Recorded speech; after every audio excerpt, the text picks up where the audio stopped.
Hello दोस्तों, step towards stock market YouTube channel पे आप सभी का स्वागत है। तो दोस्तों, आज के इस वीडियो में हम मल्टीपल शेयर की लेटेस्ट अपडेट और लेटेस्ट न्यूज़ के बारे में बात करने वाले हैं। तो चलो वीडियो स्टार्ट करते हैं। तो सबसे पहले बात करेंगे सीएट लिमिटेड के बारे में। तो इस कंपनी ने 35 रुपये पर इक्विटी शेयर का डिविडेंड रिकमेंड कर दिया है और इस कंपनी ने अपने फाइनेंशियल ईयर 2026 के क्वार्टर 4 का रिजल्ट भी डिस्क्लोज कर दिया है। अगर हमने कंसोलिडेटेड नंबर देखे तो कंपनी के sales year on year basis और क्वार्टर ऑन क्वार्टर बेसिस पे बढ़कर 4,219 करोड़ रुपए आया है और जो इस कंपनी का नेट प्रॉफिट है वो ईयर ऑन ईयर बेसिस और क्वार्टर ऑन क्वार्टर बेसिस पे बोथ केस में बढ़कर 244 करोड़ रुपए आया है। और इसी शानदार अपडेट के चलते सीएट लिमिटेड ये कंपनी फोकस में आ चुकी है। अब बात करते हैं AWL एग्री बिजनेस लिमिटेड के बारे में। तो इस कंपनी ने 1 रुपये पर इक्विटी शेयर का फाइनल डिविडेंड अनाउंस किया है और इसे देने के लिए कंपनी ने रिकॉर्ड डेट फिक्स की है 19 जून 2026 और इस कंपनी ने अपने क्वार्टर 4 का रिजल्ट भी डिस्क्लोज किया है। अगर हमने कंसोलिडेटेड नंबर देखे तो कंपनी की sales year on year basis और क्वार्टर ऑन क्वार्टर बेसिस पे बढ़कर क्वार्टर 4 में 21,465 करोड़ रुपए आई है और जो इस कंपनी का नेट प्रॉफिट है वो भी ईयर ऑन ईयर बेसिस और क्वार्टर ऑन क्वार्टर बेसिस पे बढ़कर 293 करोड़ रुपए आया है। और इसी शानदार अपडेट के चलते AWL एग्री बिजनेस लिमिटेड ये कंपनी फोकस में आ चुकी है। अब बात करते हैं REC लिमिटेड के बारे में। तो दोस्तों, इस कंपनी ने 1 रुपये 55 पैसे पर इक्विटी शेयर का फाइनल डिविडेंड रिकमेंड किया है और दोस्तों कंपनी ने अपने क्वार्टर 4 का रिजल्ट भी डिस्क्लोज किया है। अगर हमने कंपनी की कंसोलिडेटेड नंबर देखी तो कंपनी का revenue year on year basis पे और क्वार्टर ऑन क्वार्टर बेसिस पे बोथ केस में घटकर क्वार्टर 4 में 14,564 करोड़ रुपए आया है और जो कंपनी का नेट प्रॉफिट है वो भी ईयर ऑन ईयर बेसिस और क्वार्टर ऑन क्वार्टर बेसिस पे बोथ केस में घटकर क्वार्टर 4 में 3,375 करोड़ रुपए आया है। और इसी शानदार अपडेट के चलते REC लिमिटेड ये कंपनी फोकस में आ चुकी है। अब बात करते हैं टेक्स मैकोरेल एंड इंजीनियरिंग लिमिटेड के बारे में। तो दोस्तों, टेक्स मैकोरेल एंड इंजीनियरिंग लिमिटेड इस कंपनी को ईस्टर्न रेलवे की ओर से MSDAC सिग्नलिंग के चलते 36 करोड़ रुपए का ऑर्डर मिला है और इसी शानदार अपडेट के चलते टेक्स मैकोरेल एंड इंजीनियरिंग लिमिटेड ये कंपनी फोकस में आ चुकी है। अब बात करते हैं मारुति सुजुकी इंडिया लिमिटेड के बारे में। तो दोस्तों, कंपनी ने 140 रुपये पर इक्विटी शेयर का फाइनल डिविडेंड अनाउंस किया है और इसे देने के लिए कंपनी ने रिकॉर्ड डेट फिक्स की है 7 अगस्त 2026 और कंपनी ने अपने क्वार्टर 4 का रिजल्ट भी डिस्क्लोज किया है।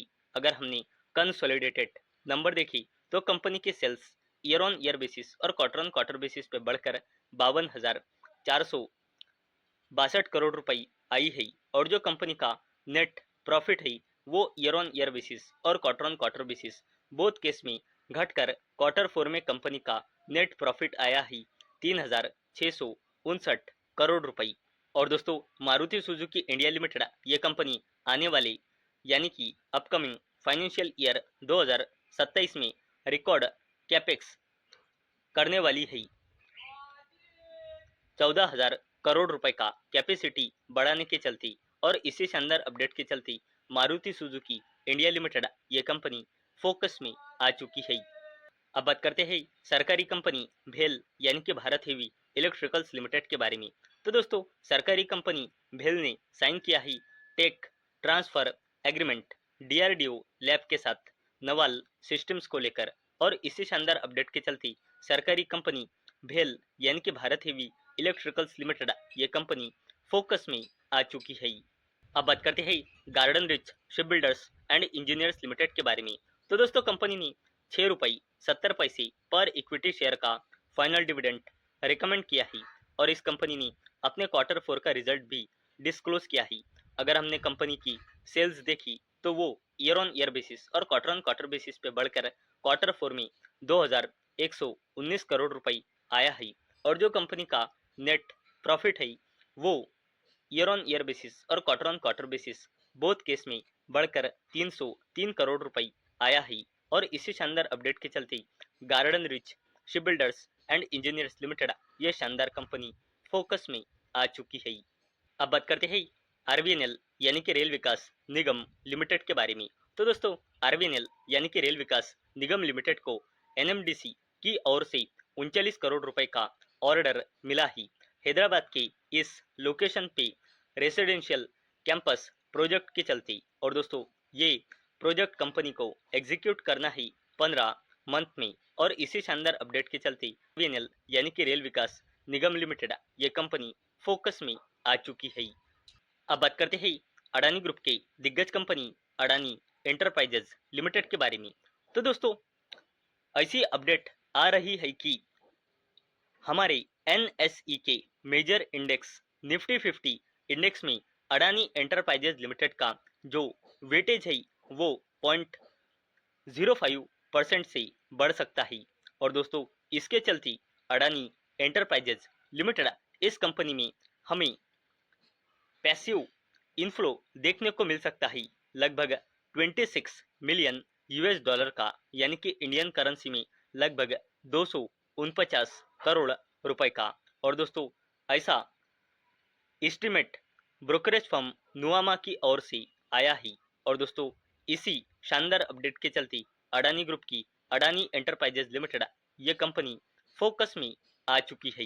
तो दोस्तों मुझे उम्मीद है आपको ये वीडियो पसंद आई होंगी। तो दोस्तों अगर आपको ये वीडियो पसंद आई होंगी तो इस वीडियो को लाइक करें और चैनल को सब्सक्राइब करें। और दोस्तों मैंने ये वीडियो सिर्फ और सिर्फ एजुकेशन और इन्फॉर्मेशन पर्पस के लिए बनाई है। मेरी ओर से कोई भी रिकमेंडेशन नहीं है कि आप इन स्टॉक्स को बाय करें, सेल करें या फिर होल्ड करें। तो चलो मिलते हैं अगले वीडियो में, तब तक के लिए टाटा बाय बाय।